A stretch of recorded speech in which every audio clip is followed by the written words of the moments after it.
बातमी आहे संजय दिना पाटलांसंदर्भात। एकीकडे संजय राऊत यांनी त्यांच्यावरती खळबळजनक असे आरोप केलेले, तर दुसरीकडे संजय दिना पाटील यांनी पत्रकारांना शिवीगाळ केली आहे। पत्रकारांच्या प्रश्नावरती संजय दिना पाटील यांची मगरुरीची भाषा पाहायला मिळाली आहे। आता माझ्याकडे प्रतिक्रियेला येऊ नका असं म्हणतात संजय दिना पाटील।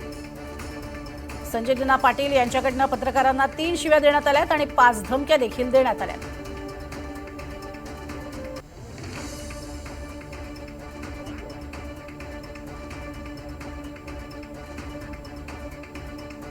अजुल पाटील संदर्भात पाहिलं गेलं तर अरे भाई कशाला बस झाला ना। आता तुला बोललो 2 मिनिटं बोलायचं होतं, बोलणारच नव्हतं। बोललो ना भाई, आता अजून किती कशाला हे करतोय। चल बस माझ्या बरोबर, बस ना गाडीत। चल बोलता बोलता जेवढं बोलायचं तेवढं बोलू। चला कशाला इज्जत देतो भाई, घे ना यार कशाला। जरा माझं हे बघू नका तुम्ही, अति करताय। हे भाई बस ना, बंद कर ना आता, बंद कर, नाहीतर भाई मी विसरून जाईल मी खासदार आहे। तुम्ही काय पहिला पण सांगितलंय मी इज्जत करतो, इज्जत करा सांगतोय बरं। तुम्ही उगाच माझ्या घे रेकॉर्ड कर, इज्जत करतो, उगाच डोक्यात जाऊ नका, उगाच डोक्यात जाऊ नका। घराखाली उगाच देतो, ठेवतोय तुम्हाला, जेवायला देतोय काय। उगाच त्यांच्याकडे जाल, ते बोलतात ना मला, मी बोलणार नाहीये। आता परत आले तर मारून पाठवणार तुम्हाला। पण जे बोलायचं लिहायचं ते लिहा, रेकॉर्ड करा, सांगा तिकडे कमिशनरकडे जाऊन कंप्लेंट करा। इज्जत करतोय तुम्हाला, सहन करतोय, खूप दिवस सहन केलं तुम्ही। हा बाजू अरे लिमिट आहे कुठल्या गोष्टीची, बोलली आहे ना ती, सांगितलं ना सर्व।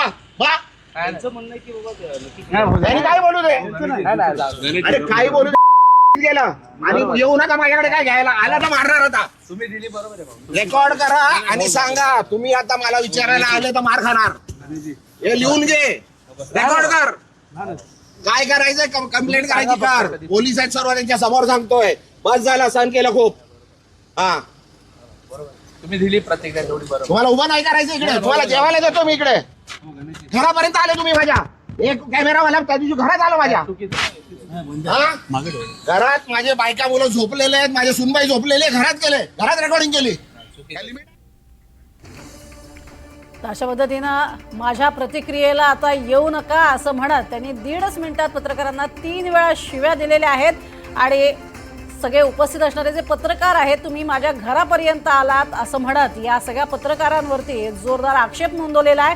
प्रतिक्रिया आता देणार नाही, तुम्ही वारंवार माझ्या प्रतिक्रियेला येऊ नका, माझ्या घरापर्यंत तुम्ही पोहोचलात। एक जण माझ्या घरात शिरला होता, माझ्या घरात सुना आहेत, तसंच माझी पत्नी आहे, आणि तरीसुद्धा हे लोक माझ्या घरापर्यंत आलेत असं म्हणत संजय दिना पाटलांनी एक वेगळीच मगरुरीची भाषा वापरली आहे। आतापर्यंत आपण पाहिलेलं आहे की अनेक पत्रकार हे अनेक खासदारांच्या आमदारांच्या घरी जात असतात, अगदी स्वतःहून आमदार खासदार त्यांना निमंत्रण देत असतात किंवा काही महत्त्वाच्या मुद्द्यांवरती ते स्वतःहून बोलतातही। मात्र संजय दिना पाटील यांनी पत्रकारांना शिवीगाळ केलेली आहे, संयम सुटला त्यांचा, आणि त्यांनी पत्रकारांना 3 वेळेला शिव्या दिल्यात आणि 6 वेळा धमक्या दिल्यात। तुम्ही परत आलात तर मारूनच पाठवेन असं म्हणत त्यांनी जोरदार पत्रकारांवरतीच अर्वाच्य भाषा वापरली आहे। अधिक माहिती घेऊया, देवेंद्र कोल्हटकर आमचे प्रतिनिधी आपल्या सोबत आहेत। देवेंद्र, अनेक खासदारांच्या आमदारांच्या प्रतिक्रिया आपण घेत असतो, तुम्ही खास करून सगळीकडे जात असतात, काय झालं एवढं पाटलांना की त्यांनी इतक्या मगरुरीची भाषा वापरली, धमकी दिली? आपल्या माहिती आहे की ठाकरेंचे खासदार संजय राऊत यांनी सकाळी मुंबईच्या पोलीस आयुक्तांना संजय दिना पाटील यांच्या विरोधात एक पत्र दिलं होतं। हे पत्र दिल्यानंतर संजय दिना पाटील यांची काय प्रतिक्रिया आहे जाणून घेण्यासाठी पत्रकार जे आहेत ते त्यांच्या निवासस्थानी पोहोचले होते। पत्रकारांशी संवाद साधताना संजय दिना पाटील यांचा पारा जो आहे तो अनावरण झालेला दिसलेला आहे। त्यांनी अर्वाच्य भाषेमध्ये पत्रकारांना शिवीगाळ केलेली आणि धमकावलेलं दिसतंय। पत्रकारांबरोबर बोलताना त्यांचा तोल सुटलेला आहे आणि त्यांनी अर्वाच्य भाषेमध्ये शिवीगाळ केलेली आहे। फक्त आताच नाही तर याच्या पूर्वी देखील आपण वारंवार बघितलेले आहे की जेव्हापासून ऑपरेशन टायगरची चर्चा होते तेव्हापासून जेव्हा ते माध्यमांसमोर येतात किंवा पत्रकार त्यांना काही विचारतात तर त्यांचा तोल सुटलेला आपल्याला पाहायला मिळतो। त्यांच्या तोंडातून अर्वाच्य भाषा जी आहे ती दिसलेली आहे आणि यावेळेस तर त्यांनी हद्द केली आहे, म्हणजे पत्रकारांना थेट धमकावणं किंवा तुम्हाला मारून टाकेल अशा पद्धतीची भाषा वापरणं, हे सगळं जे आहे ते रेकॉर्ड झालेलं आहे आणि समोर आलेलं आहे।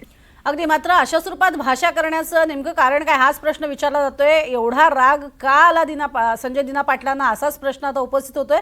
कारण असे प्रश्न आणि क्रॉस क्वेश्चनिंग करणारे असे अनेक प्रश्न हे वारंवार विचारले जाणार. जी तक्रार केलेली आहे संजय राऊतांनी त्या तक्रारी संदर्भात किंवा इतरही त्यांच्या महत्त्वाच्या बाबींसंदर्भात विचारलंच जाणार. एवढा राग अनावर होण्याचं कारण काय. आणि दुसरी सगळ्यात महत्त्वाची बाब, शिंदेंनी स्वतः सांगितलेलं आहे की पक्षाला अडचणीत आणाल असं भाष्य करू नका. आणि तरीही संजय दिना पाटील म्हणतात तुम्ही रेकॉर्ड करा. अगदी बरोबर आहे. संजय दिना पाटील यांची सातत्याने सुरू असणारी वक्तव्य जी आहे ती एकनाथ शिंदे यांच्यासाठी डोकेदुखी ठरू शकतात. कारण तशा पद्धतीच्या घटना ज्या आहेत त्या समोर येतात आहे. म्हणूनच उपमुख्यमंत्री एकनाथ शिंदे यांनी जे नवीन आलेले त्यांच्याकडे खासदार आहेत त्यांना सूचना दिलेल्या आहेत. खास करून संजय दिना पाटील यांच्यावरून या सगळ्या सूचना दिलेल्या आहेत. आणि ज्या पद्धतीची वक्तव्य संजय दिना पाटील यांची सुरू आहेत यावरून स्पष्ट शब्दामध्ये एकनाथ शिंदे यांनी नाराजी देखील व्यक्त केलेली आहे. एकीकडे एकनाथ शिंदे नाराजी व्यक्त करतात आहे, तोच एक नवा कारनामा जो आहे तो संजय दिना पाटील यांचा समोर आलेला आहे. त्यामध्ये ते थेट पत्रकारांनाच शिवीगाळ करताना आणि धमकावताना पाहायला मिळतात आहे. नक्कीच. आणि याच संदर्भात अगदी मुख्यमंत्र्यांना सुद्धा विचारण्यात आलेलं होतं आणि मुख्यमंत्र्यांनी सुद्धा या धमक्यांना कोणी घाबरू नये आणि अशा धमक्या देणाऱ्यांबद्दलही कारवाई केली जाईल येत्या काळात असं म्हटलेलं होतं. नेमकं काय म्हणाले संजय दिना पाटील, का त्यांचा पारा चढला पाहूयात. सर अजूल पाटील संदर्भात पाहिलं गेलं तर अरे भाई कशाला बस झाला ना. आता तुला बोललो 2 मिनिटं बोलायचं होतं, बोलणारच नव्हतं. बोललो ना भाई, आता अजून किती कशाला हे करतोय. चल बस माझ्या बरोबर, बस ना गाडीत. चल बोलता बोलता जेवढं बोलायचं तेवढं बोलू. चला कशाला इज्जत देतो भाई, घे ना यार. कशाला जरा माझं हे बघू नका तुम्ही, अति करताय. हे भाई बस ना, बंद कर ना आता, बंद कर. नाहीतर भाई मी विसरून जाईल मी खासदार आहे. तुम्ही काय पहिला पण सांगितलंय मी. हॅलो इज्जत करतो, इज्जत करा. सांगतोय बरं, तुम्ही उगाच माझ्या घे रेकॉर्ड कर. इज्जत करतो, उगाच डोक्यात जाऊ नका. उगाच डोक्यात जाऊ नका. घराखाली उगाच देतो, ठेवतोय तुम्हाला जेवायला देतोय. काय उगाच त्यांच्याकडे जाल. ते बोलतात ना मला, मी बोलणार नाहीये. आता परत आले तर मारून पाठवणार तुम्हाला. पण जे बोलायचं लिहायचं ते लिहा, रेकॉर्ड करा आणि सांगा तिकडे कमिशनरकडे जाऊन कंप्लेंट करा. इज्जत करतोय तुम्हाला, सहन करतोय. खूप दिवस सहन केलं तुम्ही. हा बाजू अरे लिमिट आहे कुठल्या गोष्टीची. बोलली आहे ना ती, सांगितलं ना सर्व. त्यांनी काय बोलू दे. अरे काय बोलू दे गेलं. आणि येऊ नका माझ्याकडे काय घ्यायला. आला तर मारणार होता. तुम्ही दिली बरोबर आहे. रेकॉर्ड करा आणि सांगा तुम्ही आता मला विचारायला आले तर मार खाणार. हे लिहून घे, रेकॉर्ड कर. काय करायचंय कंप्लेंट करायची कर. पोलीस आहेत सर्व त्यांच्या समोर सांगतोय. बस झाला, सहन केलं खूप. हा तुम्ही दिली प्रतिक्रिया तेवढी बरोबर. तुम्हाला उभं नाही करायचं इकडे. तुम्हाला जेवायला देतो मी इकडे. घरापर्यंत आले तुम्ही माझ्या. एक कॅमेरावाला त्या दिवशी घरात आलो माझ्या. घरात माझे बायका मुलं झोपलेले आहेत, माझे सुनबाई झोपलेले, घरात गेले, घरात रेकॉर्डिंग केली.